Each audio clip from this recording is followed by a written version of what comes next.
જય શ્રી કૃષ્ણ મિત્રો.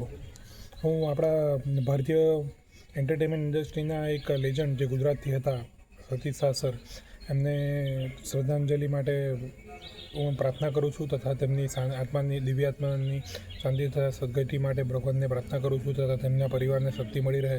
કારણ કે તેમનું સેન્સ ઓફ હ્યુમર અને comedy like means great. And તેમ મારા બાળપણના હીરો હતા અને મતલબ વીરાના જેવી રામસે બ્રધર્સની હોરર મૂવીઝમાં પણ તેમણે જાન નાખવાનું કામ કર્યું હતું, કોમેડીથી ઇઝી કરી દઈને. અને બહુ બધી સિરિયલો તથા મૂવીઝમાં તેમણે મતલબ જાન નાખવાનું કામ કર્યું હતું. તેમનું comic sense of humour like no one else, મતલબ કોઈ સાથે કમ્પેર નહીં કરી શકાય તેવી તેમની કોમેડી હતી. અને બહુ જિંદા દિલ માણસ હતા અને ગુજરાતી આપણા ભારતનું ગૌરવ. ને thank you Satish sir for everything. Love you.